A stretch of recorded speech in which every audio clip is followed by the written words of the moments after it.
Hello दोस्तों, कैसे हैं आप सभी। स्वागत है आप सभी का हमारे यूट्यूब चैनल में। और आप देख रहे हैं हमारी जीके स्पेशल सीरीज। पिछली क्लास में हमने डिस्कस किया था भारत के कुछ प्रमुख मेले, त्योहार और उत्सव। तो उसी क्रम को आगे बढ़ाते हैं और आज पढ़ते हैं भारत के ऐसे ही कुछ प्रमुख उत्सव, मेले और त्योहार जिन्हें हम डिस्कस करेंगे मंथ के हिसाब से, मतलब जनवरी से लेकर शुरू होने वाले उत्सवों को आज हम शुरू करेंगे। तो आइए शुरू करते हैं।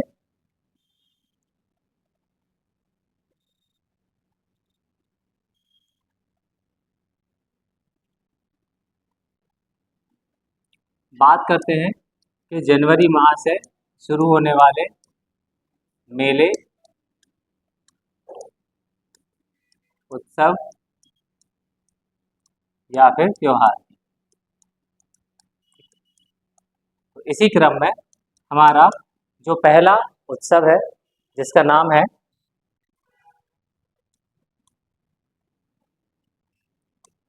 परशुराम कुंड महोत्सव।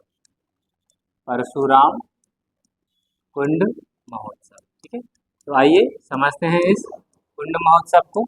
ये कब मनाया जाता है और कहाँ मनाया जाता है।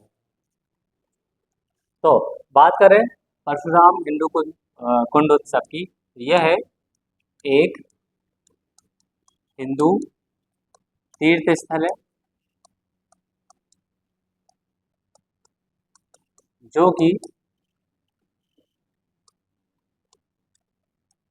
अरुणाचल प्रदेश अरुणाचल प्रदेश जो है, अरुणाचल प्रदेश के लोहित जिले में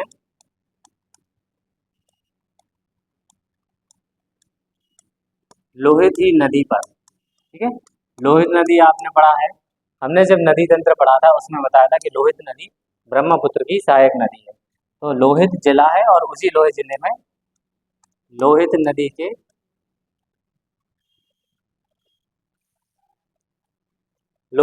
के निचले हिस्से में, ठीक है।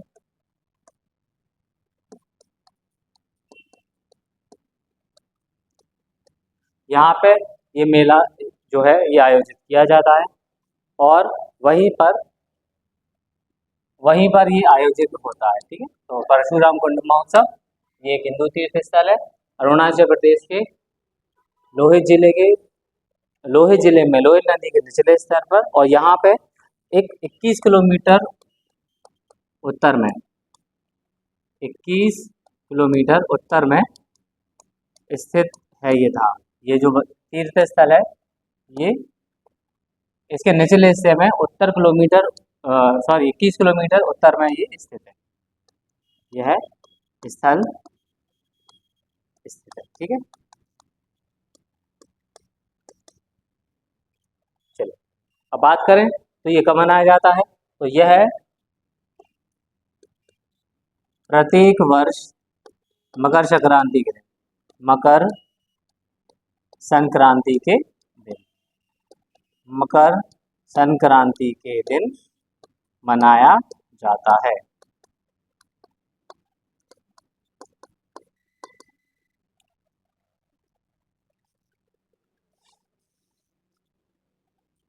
और इस अवसर पर क्या होता है, जिस मकर संक्रांति के दिन इसको मनाते हैं तो इस अवसर पर भक्त और साधु दोनों ही क्या लगाते हैं, डुबकी लगाते हैं। दोनों ही इस कुंड में डुबकी लगाते हैं, ठीक है। तो ये है परशुराम कुंड महोत्सव। और बड़ी संख्या में जब भक्त और साधु दोनों ही डुबकी लगाते हैं तो इस वजह से इसे क्या कहा जाता है। ये पॉइंट यहाँ पे लिखता है, इम्पोर्टेंट है। इसे पूर्वोत्तर का कुंभ भी कहा जाता है। पूर्वोत्तर का कुंभ कहा जाता है, ठीक है। तो बात करें परशुराम कुंड महोत्सव एक हिंदू तीर्थ स्थल है लोहित जिले में लोहित नदी से उसके निचले हिस्से में 21 किलोमीटर उत्तर में ये जो स्थल है ये बना है। किस दिन आयोजित होता है? मकर संक्रांति के दिन। और भक्त और श्रद्धालु इस कुंड में दोनों ही डुबकी लगाते हैं और इसी वजह से इसे कहा जाता है पूर्वोत्तर का कुंभ। ठीक है, चलिए बात करते हैं अगले उत्सव की, जिसका नाम है चेरा चेरा चेरा उत्सव। ठीक है, चलिए समझ लेते हैं चेरा चेरा उत्सव को। तो चेरा चेरा उत्सव छत्तीसगढ़ की राजधानी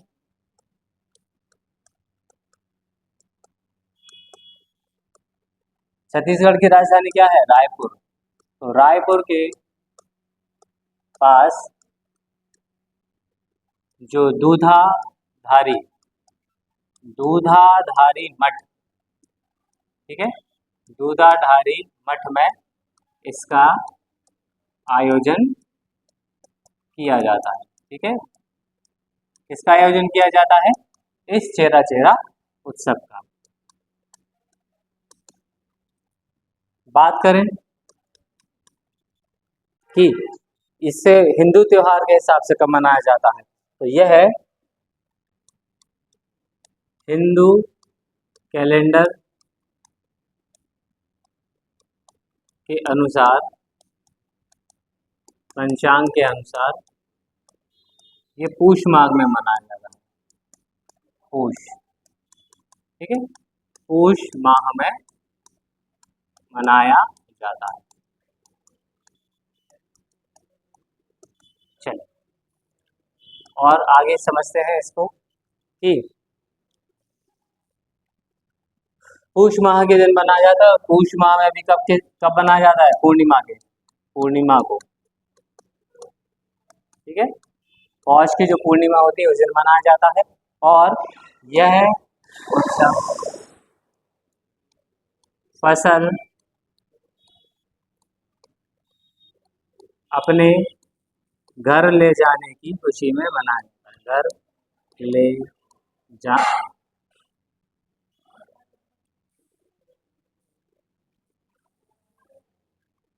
अपने घर ले जाने की खुशी में, ठीक है। चलिए समझ लेते हैं इसको कि छत्तीसगढ़ की राजधानी रायपुर के पास में कौन सा मठ है? यह है दूधाधारी मठ। कब मनाया जाता है? पौष माह की पूर्णिमा को। और ये कौन सा उत्सव है कि फसल जब उगाती है तो फसल को काटने के बाद जब किसान उसे अपने घर ले जाता है, उस खुशी में ये उत्सव मनाया जाता है। ठीक है,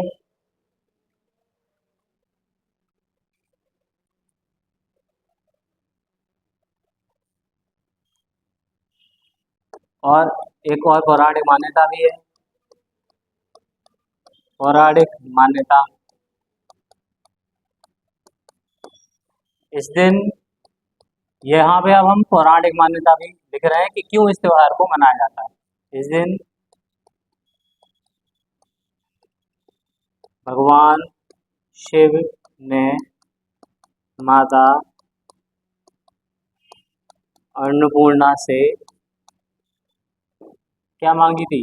माता अन्नपूर्णा से भिक्षा मांगी थी। तो इसीलिए इस दिन लोग धान के साथ हरी सब्जियों का दान भी करते हैं। ठीक है,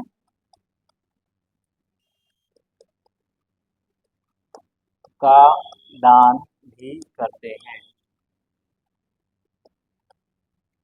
चलिए समझते हैं अब। तो हमने क्या समझ लिया, ये कौन सा त्योहार है? यह त्योहार फसल को अपने घर ले जाने की खुशी में मनाया जाता है। और एक बात और है, इस त्योहार की पौराणिक मान्यता ऐसी है कि भगवान शिव ने, ऐसा माना जाता है कि भगवान शिव ने माता अन्नपूर्णा से भिक्षा मांगी थी, तो उसी वजह से लोग इस दिन धान के साथ साथ किसका दान करते हैं? हरी सब्जियों का भी दान करते हैं। तो ये है चेरा चेरा उत्सव।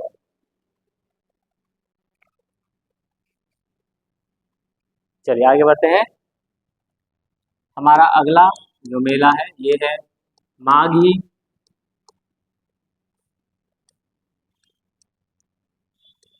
माघी मेला। तो यह है पंजाब के मुक्तसर में आयोजित होता है। कहाँ होता है? मुक्तसर में आयोजित होता है।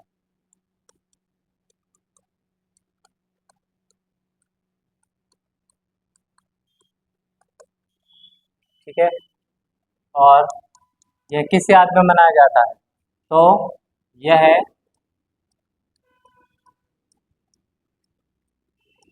सिखों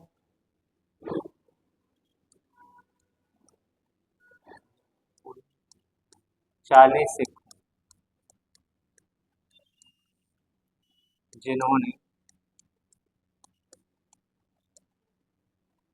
गुरु गुरु गोविंद सिंह, ठीक है, जिन्होंने गुरु गोविंद सिंह जी के लिए लड़ाई लड़ी थी। ठीक है। तो उन 40 सिखों के याद में जिन्होंने गुरु गोविंद सिंह जी के लिए क्या लड़ी थी? गुरु गोविंद सिंह जी के लिए लड़ाई लड़ी थी। उन 40 सिखों की याद में मनाया जाता है कौन सा मेला? माघी मेला। ठीक है। कहाँ मनाया जाता है? तो ये पंजाब के मुक्तसर में आयोजित किया जाता है।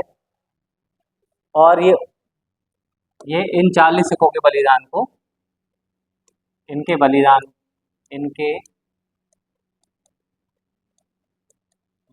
की याद में मनाया जाता है। ठीक है।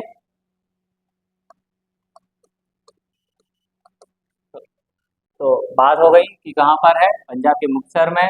क्यों आयोजित होता है? क्योंकि इन 40 सिखों ने गुरु गोविंद सिंह जी के साथ उनके लिए लड़ाई लड़ी थी और बलिदान अपने प्राणों का न्यौछावर कर दिया था।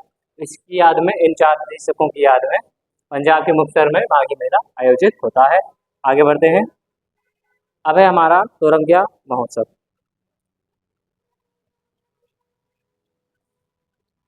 तोरंगिया तोरंगिया महोत्सव।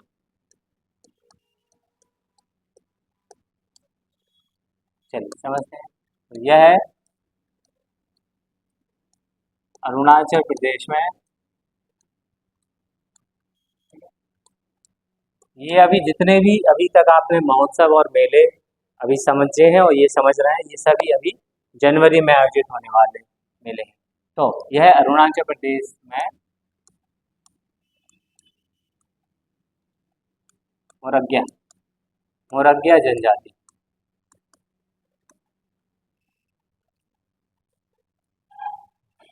मोरग्या नहीं है, मोनपा है। मोनपा। ठीक है। एक जनजाति है मोनपा जनजाति। तो इस जनजाति द्वारा आयोजित किया जाता है। ठीक है।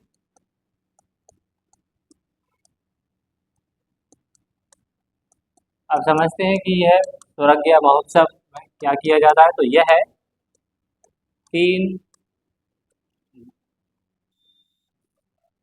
3 दिवसीय महोत्सव है। ये मतलब ये कितने दिन चलता है?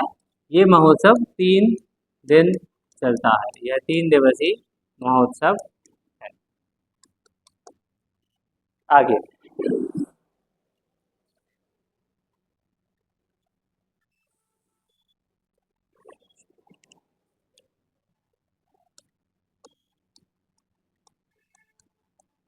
यह तवांग मठ में आयोजित होता है।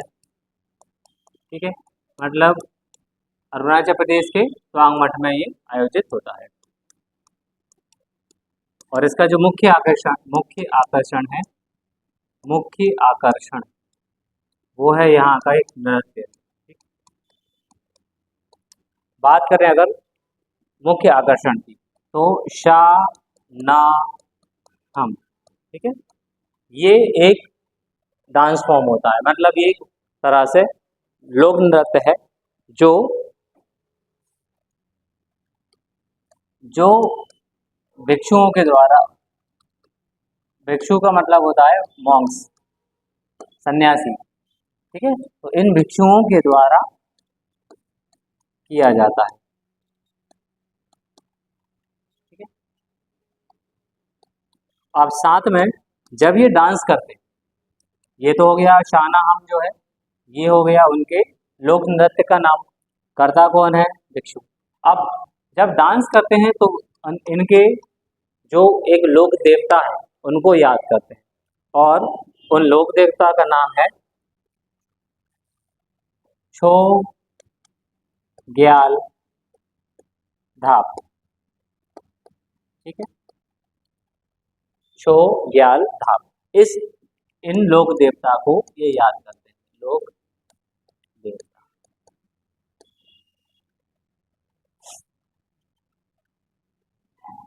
यम सा मुंडे, ये भी है, यम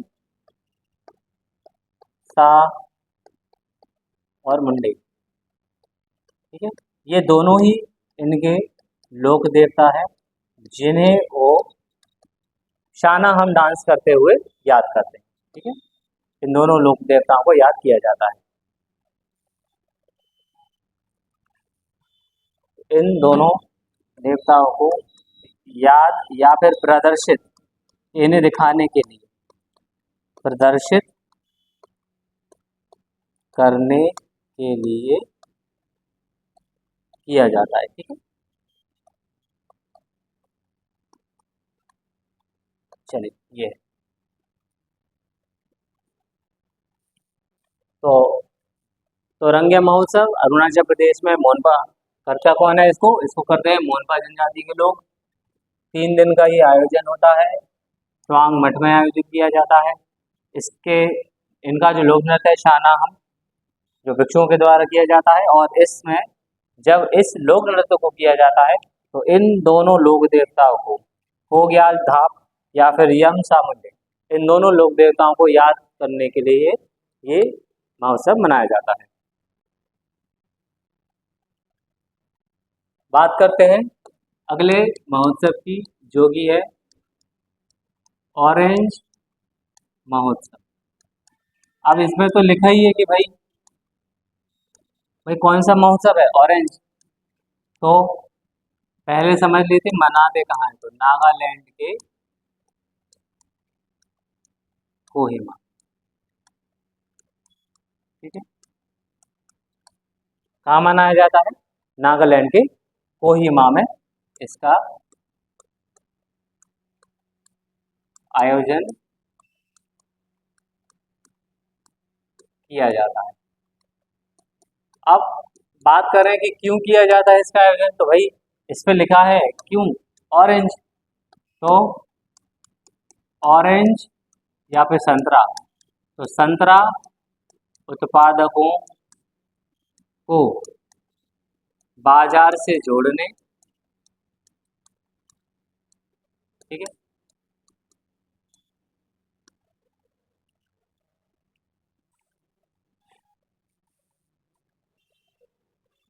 ठीक है, और उन्हें उनकी फसल का सही मूल्य मिल सके, सही मूल्य मिल सके, तो ये आयोजन इसलिए किया जाता है। और बात करें कि ये कोहिमा, कोहिमा का कोहिमा का एक गांव है, ऐसा नहीं कि नागालैंड के कोहिमा में ही इसको आयोजित किया जाता है, कोहिमा का एक गांव है जिसका नाम है रूमोसा, कोहिमा के रूमोसा गांव में, तो इस गांव में क्या की जाती है, वहाँ के जो लोग हैं, यहाँ के जो मुख्य पैदावार जो है वह 17, तो यहाँ पे लगभग 35,000 पेड़ हैं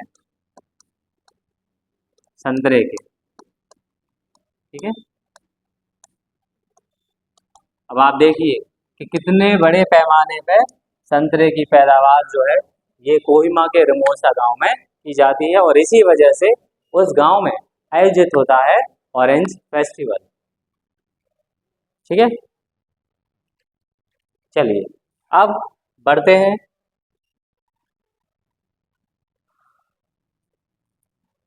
तो बात करें, अब महीना है हमारा फरवरी और आयोजन है खजुराहो महोत्सव। ठीक है, चलिए जैसा कि आप जानते ही हैं खजुराहो जो है ये कहाँ पर है, वही मध्य प्रदेश में। तो मध्य प्रदेश के किस जिले में है? छतरपुर। आप कहेंगे छतरपुर जिला, छतरपुर जिले में स्थित। और बात करें खजुराहो महोत्सव की, तो खजुराहो महोत्सव भारतीय शास्त्रीय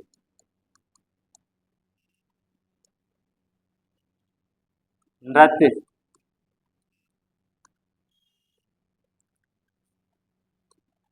का, तो जो हमारे शास्त्रीय नृत्य होते हैं उनका एक बहुत ही प्रसिद्ध महोत्सव है। प्रसिद्ध महोत्सव है मतलब ऐसा महोत्सव जिसमें हमारे भारतीय शास्त्रीय नृत्य की बात की जाती है या उनकी ही प्रस्तुतियां दी जाती हैं। तो उसको लेकर देश का एक बहुत ही प्रसिद्ध जो महोत्सव है वो है हमारा खजुराहो महोत्सव। चलिए, तो इसमें क्या होता है, इसमें इस महोत्सव में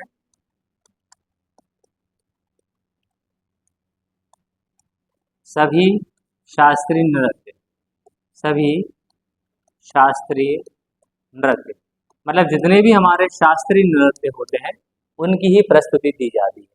अब आप जैसे देखें कि शास्त्रीय नृत्य जैसे भरतनाट्यम, ठीक है, इसके बाद कथक,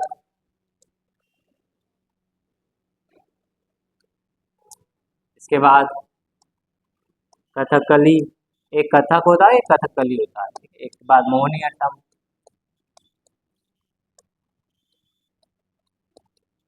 ठीक है, इसके बाद असम का एक नया शास्त्रीय, असम का एक ये नया, पहले असम का जो एक नृत्य था जिसको हम कहते थे बिहू, तो बिहू के बाद एक और शास्त्रीय जो है ये भी एक नया, ये भी एक नया शास्त्रीय नृत्य, ये नया शास्त्रीय नृत्य है। ठीक है,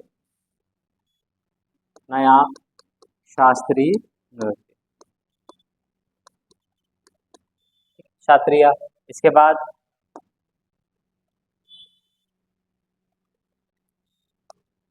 मणिपुरी,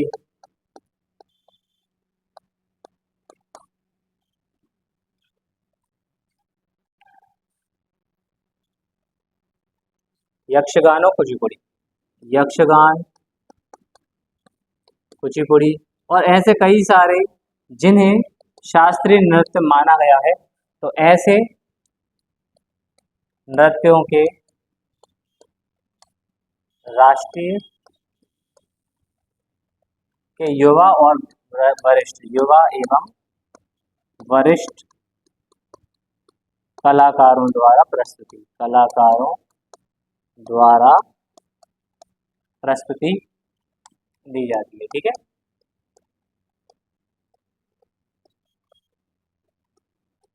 तो ये है हमारा खजुराहो महोत्सव भारतीय शास्त्रीय नृत्य पर आधारित। ये जितने भी शास्त्रीय नृत्य होते हैं उनमें जो युवा कलाकार हैं और जो वरिष्ठ कलाकार हैं कई सालों से अपने उस शास्त्रीय नृत्य में अपनी प्रस्तुतियां देते आ रहे हैं, वो अपनी प्रस्तुति खजुराहो महोत्सव में देते हैं। ठीक है, अब बात करते हैं अगला महोत्सव, काला घोड़ा महोत्सव, काला घोड़ा महोत्सव। ठीक है, आयोजन कहाँ किया जाता है? तो महाराष्ट्र के मुंबई में, महाराष्ट्र के महाराष्ट्र के मुंबई में आयोजन, ठीक है, इसका आयोजन कहाँ होता है? महाराष्ट्र के मुंबई। और बात करें ये कब आयोजित होता है, तो यह फरवरी माह के पहले शनिवार को आयोजित होता है।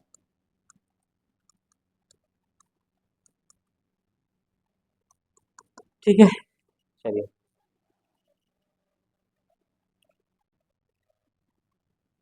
और जब ये आयोजित होता है तो देश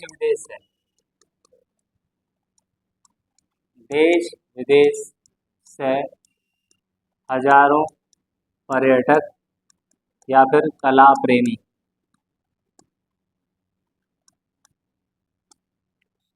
इस महोत्सव में आते हैं, इस महोत्सव में आते हैं। बस आपको इतना जरूर याद रखना है कि एक काला नमक करके भी एक काला नमक करके भी होता है, काला घोड़ा करके भी होता है, तो नाम के साथ कंफ्यूज नहीं होना, ठीक है। काला नमक महोत्सव जो होता है वो उत्तर प्रदेश में होता है, और काला घोड़ा महोत्सव जो होता है वो कहाँ पे होता है? ये मुंबई में आयोजित किया जाता है, ठीक है। चलिए आगे बढ़ते हैं। हमारे अगले महोत्सव की तरफ, इसका नाम है आदि महोत्सव, ठीक है। और ये जो अब हम पढ़ने जा रहे हैं, ये करंट अफेयर्स के हिसाब से भी काफी महत्वपूर्ण है, ठीक है। तो आदि महोत्सव प्रधानमंत्री जो है माननीय नरेंद्र मोदी जी, उन्होंने इस कार्यक्रम को, इस महोत्सव को शुरू किया, ठीक है। तो इसकी शुरुआत किसने की थी? हमारे प्राइम मिनिस्टर श्री नरेंद्र मोदी ने। और बात करें कब की, तो ये 16 फरवरी 2023, तो करंट अफेयर्स के हिसाब से ये आपको याद रखना है, को मनाया गया।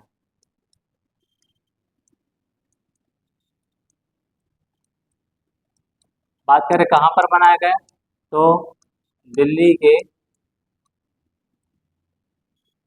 मेजर ध्यानचंद, मेजर ध्यानचंद,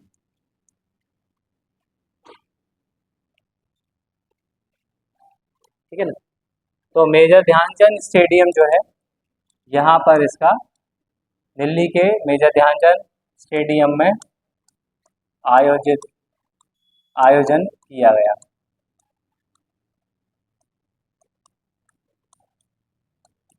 ठीक है। कहाँ किया गया इसका आयोजन? दिल्ली के मेजर ध्यानचंद स्टेडियम में इसका आयोजन किया गया। और कार्यक्रम का जो विषय है वो क्या था? बात करें कार्यक्रम की के विषय की, कि भाई किस बेसिस पर या किस विषय पर ये महोत्सव जो है ये आयोजित किया, तो आदिवासी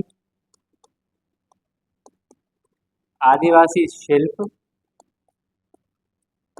कला, संस्कृति, भोजन और वाणिज्य, मतलब आदिवासियों से जुड़ी हुई हर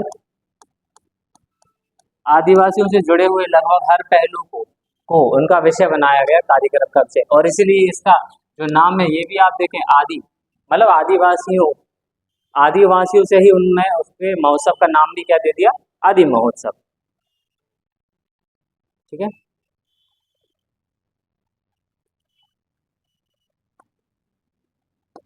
और इस उत्सव में सभी सभी राज्यों एवं केंद्र शासित प्रदेश, केंद्र शासित प्रदेशों के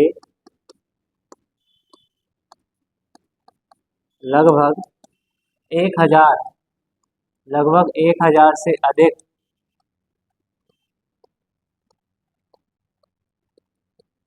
आदिवासियों ने प्रतिभागिता दी। ठीक है, मतलब लगभग 1000 से ज़्यादा लोगों ने इस महोत्सव में पार्टिसिपेट किया, जो कि अलग अलग राज्यों और यूनियन टेरिटरीज जो है वहाँ से आए थे। चलिए आगे बढ़ते हैं। अब है सूरज कुंड मेला। ठीक है, इस मेले से पक्का ये क्वेश्चन आता है, पिछले कुछ एग्जाम से इससे रिलेटेड जानकारियां पूछी गई हैं, तो इसको बहुत ध्यान से समझें। चलिए तो बात करें सूरज कुंड मेला, तो इस मेले का आयोजन, इस मेले को फरीदाबाद में आयोजित किया जाता है। फरीदाबाद में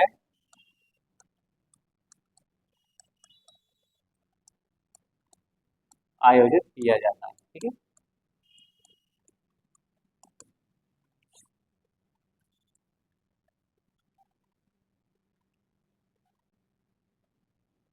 और ये तो हो गया कि भाई कहाँ आयोजित किया जाता है। आप देख सकते हैं कि फरीदाबाद में आयोजित किया जाता है, और हर साल इस मेले में हर साल एक प्रतिभागी राष्ट्र होता है, एक प्रतिभागी राष्ट्र होता है, एवं एक थीम स्टेट होता है। एक थीम स्टेट या फिर राज्य होता है। ठीक है, तो समझ लेते हैं इसको कैसे कि इस मेले में क्या होगा। एक तो प्रतिभागी राष्ट्र होगा, मतलब इसमें शामिल होने वाला राज्य कोई दूसरा देश हो सकता है, और किसी एक थीम पर बेस इनका एक स्टेट होता है कि इस साल का हमारा जो स्टेट होता है वो हरियाणा होता है, या फिर अगले साल उसको बदल के पंजाब कर देंगे, पूर्वोत्तर राज्य में से कोई कर देंगे। तो हर बार एक थीम स्टेट होता है, और एक जो प्रतिभागी राष्ट्र होता है, जो मतलब इसमें पार्टिसिपेट करता है, वो कोई एक देश होता है। तो एक देश और थीम पर बेस एक राज्य। ठीक है, बात करें इस साल की 2023, तो 2023 के लिए कौन सा देश प्रतिभागी था और कौन सा देश थीम स्टेट था। तो बात करें 2023 के लिए, तो संघाई सहयोग संगठन। ठीक है, संघाई सहयोग संगठन जो है 2023 के लिए, संघाई सहयोग संगठन क्या था, ये हमारा प्रतिभागी राष्ट्र था। प्रतिभागी राष्ट्र। अब ये संघाई सहयोग संगठन जो है ये क्या है, संघाई सहयोग संगठन जो है ये क्या है, यह एक ग्रुप है या एक समूह है जिसमें लगभग 25 देश आते हैं। 25 देश शामिल है। ठीक है, इसमें 25 देश शामिल है। और बात करें अगर थीम स्टेट की, कि थीम स्टेट किसको चुना गया, थीम स्टेट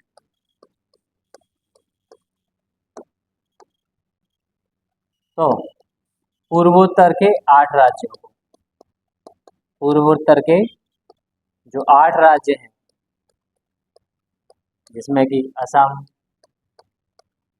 नागालैंड, मिजोरम, मणिपुर, अरुणाचल प्रदेश,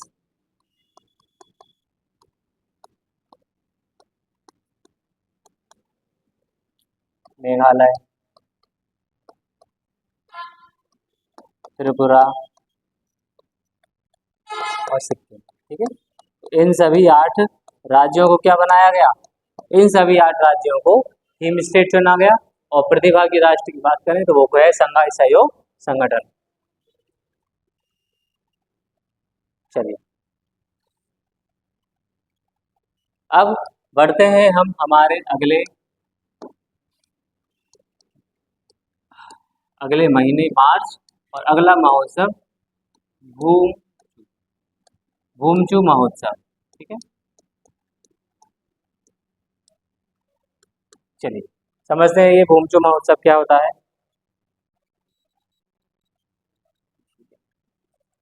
तो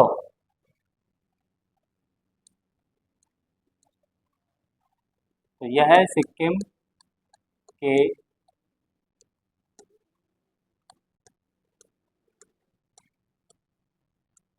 ताशीदिंग।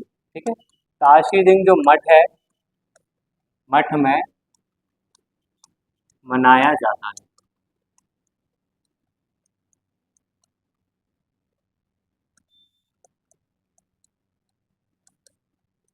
ठीक है, कहाँ मनाते हैं ये ताशीदिंग मठ में मनाते हैं।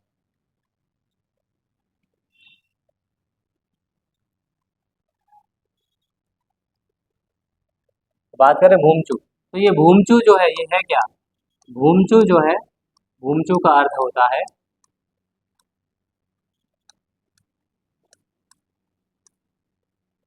पानी का पवित्र बर्तन। ठीक है, अब आप समझ गए होंगे, पानी का पवित्र बर्तन मतलब ऐसा बर्तन जिसमें हम क्या लेते हैं, जिसमें हम पानी भरते हैं, पानी लेते हैं। तो ये हो जाएगा हमारा भूमचू। ठीक है, भूमचू का अर्थ, तो भूमचू का अर्थ क्या है? पानी का पवित्र बर्तन। अब इसमें होता क्या है, तो हर साल त्योहार के दिन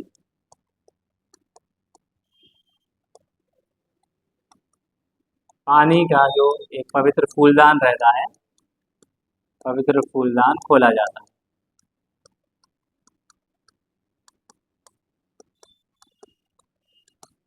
ठीक है, क्या किया जाता है? पानी का जो फूलदान है उसे खोला जाता है, और उस बर्तन उस बर्तन उस बर्तन के पानी से, मतलब जो भूमचू है, जिस जो पानी का बर्तन है, उस बर्तन में कितना पानी रहेगा, तो उस बर्तन के पानी से राज्य की नियति बताई जाती है। ठीक है, नियति बताई जाती है, मैं कि कहने का मतलब है कि ये साल जो है ये हमारे लिए कैसा रहेगा, ये उस पानी में आने वाला, उस बर्तन में आने वाला जो पानी है उससे हमें पता चलेगा। ठीक है, यदि पानी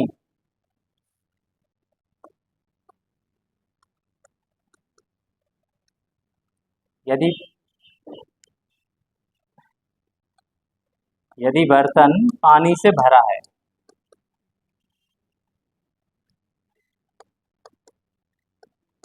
यदि बर्तन किससे भरा है? पानी से भरा है, तो यह उस साल अच्छी प्रगति का संकेत है।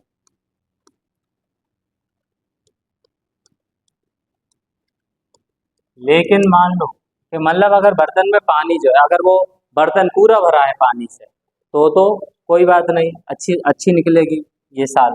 लेकिन यदि पानी बर्तन से बाहर यदि पानी बर्तन से बाहर आ जाए, ठीक है, मतलब ज्यादा भरा जाए, ज्यादा ज्यादा भराने की स्थिति में, मतलब पानी अगर ज्यादा भरा गया, तो ज्यादा भराने की स्थिति में क्या होगा?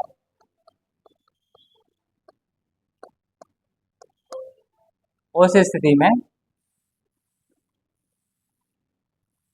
ठीक है, यहाँ समझिए, उस स्थिति में बाढ़ या फिर प्राकृतिक आपदा के संकेत, प्राकृतिक आपदा के संकेत,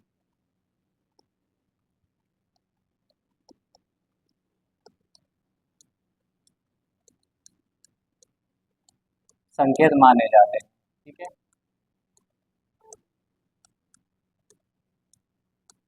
चलिए,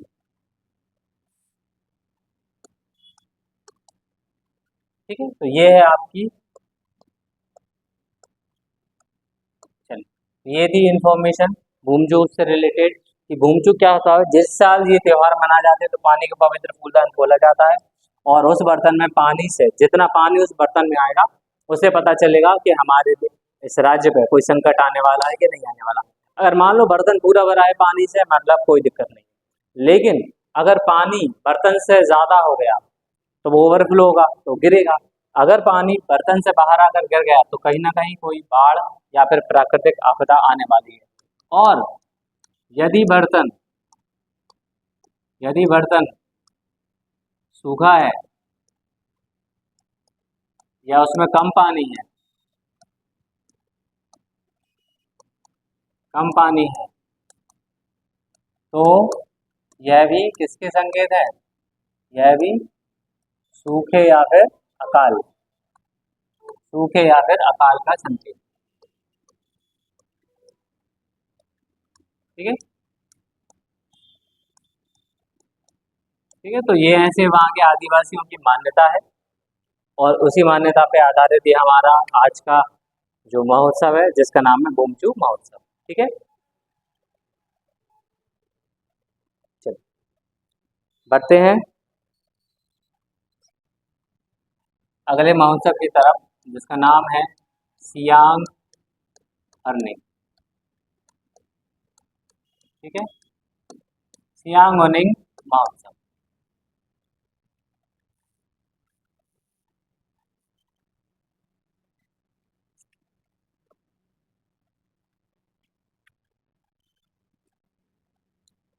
तो बात करें सियांग महोत्सव की, तो यह महोत्सव अरुणाचल प्रदेश के बोरलॉग में, अरुणाचल प्रदेश के बोरलॉग बोरलॉग में आयोजित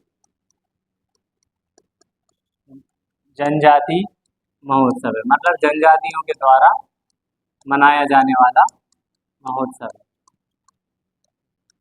ठीक है,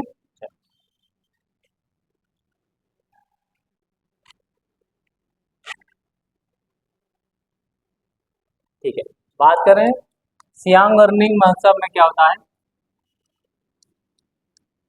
इस महोत्सव में या इस उत्सव में समुदाय के सभी लोग इकट्ठे होते हैं, समुदाय के सभी लोगों सभी लोगों को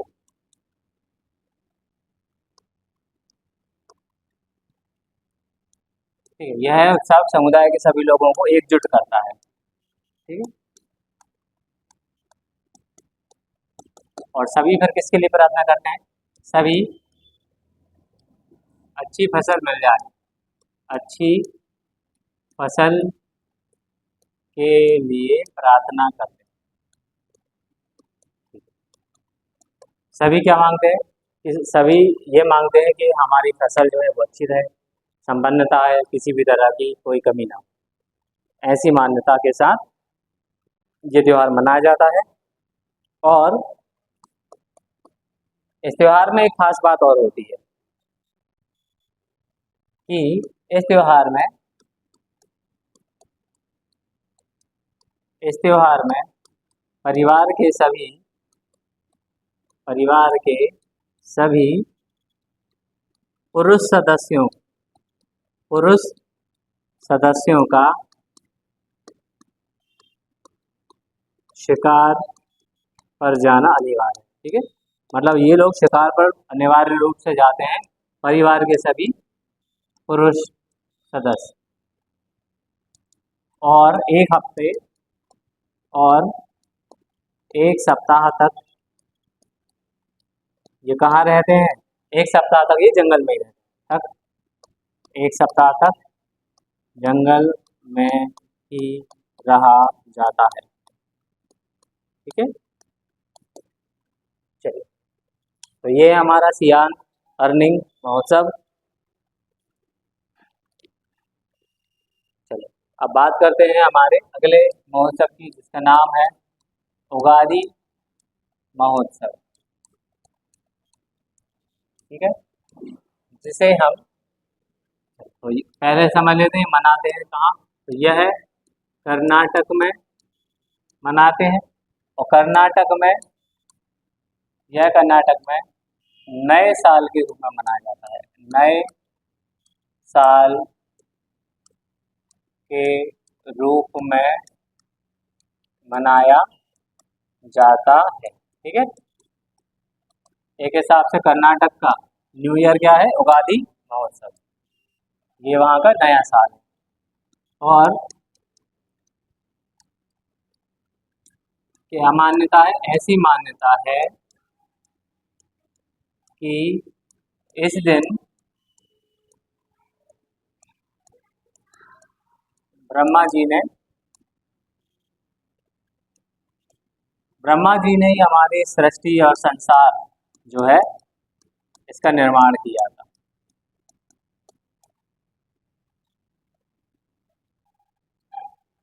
इसकी रचना की थी। ठीक है,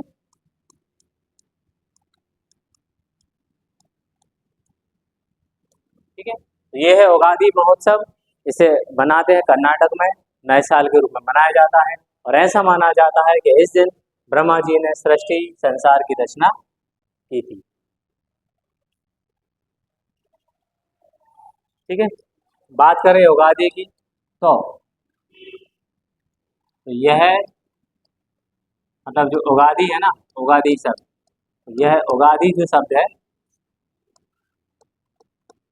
उगादि संस्कृत भाषा के 2 शब्द हैं। ठीक है,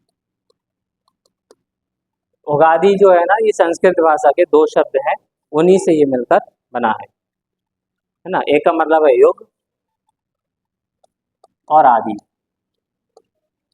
ठीक है, युग का मतलब आप जानते ही हैं, युग का मतलब, और आदि का मतलब। आदि हमने कुछ समय पहले पढ़ा था। आदि जो है ये आदि मानव को बोला गया है, लेकिन युग जो है इसका मतलब क्या होता है? आयु। ठीक है, और प्राचीन, तो पहले से ही इसको शुरू किया, या फिर इसका मतलब शुरुआत भी होता है। ठीक है ना, तो एक नई आयु की क्या होना? शुरुआत होना, यही उगादि शब्द का शाब्दिक अर्थ है। चलिए, बढ़ते हैं हमारे अगले महीने अप्रैल, और इसमें आयोजित गज महोत्सव। ठीक है, क्या होता है ये गज महोत्सव? आइए आप देखते हैं। गज महोत्सव, तो जो हमारी राष्ट्रपति हैं, राष्ट्रपति द्रौपदी मुर्मू जी,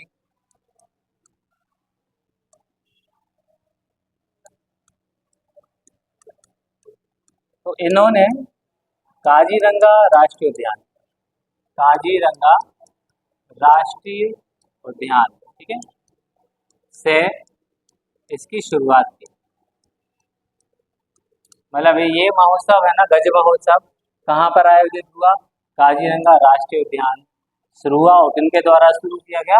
राष्ट्रपति द्रौपदी मुर्मू जी द्वारा इसकी शुरुआत की गई। ठीक है, चलिए आगे बढ़ते हैं।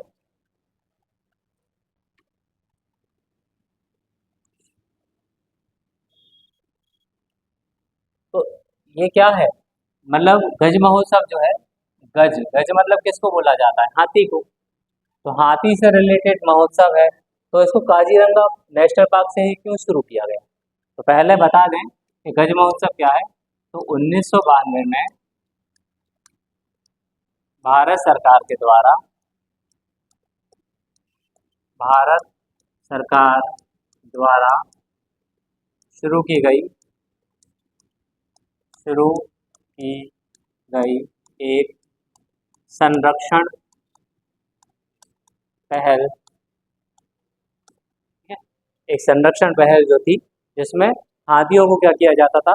संरक्षित किया जाता था। ठीक है, तो उसका नाम था प्रोजेक्ट एलिफेंट। Project elephant. तो इस प्रोजेक्ट एलिफेंट की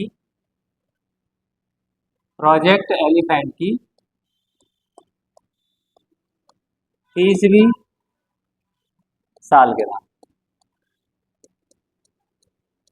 ठीक है, इस प्रोजेक्ट एलिफेंट के 30 साल पूरे होने के उपलक्ष्य में द्रौपदी मुर्मू जी ने काजीरंगा राष्ट्रीय उद्यान में क्या किया था?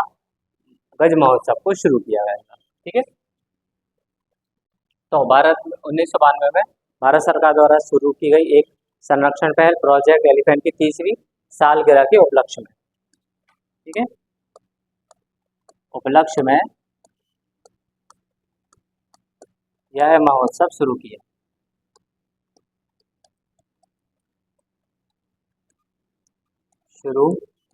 गया। और बात करें काजीरंगा राष्ट्रीय उद्यान से ही क्यों शुरू किया गया? तो काजीरंगा राष्ट्रीय उद्यान जो है,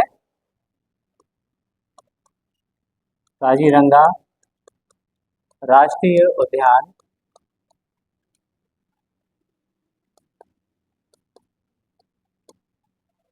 ये वो जगह है जहां पे एशियाई हाथियों की उच्च जनसंख्या पाई जाती है।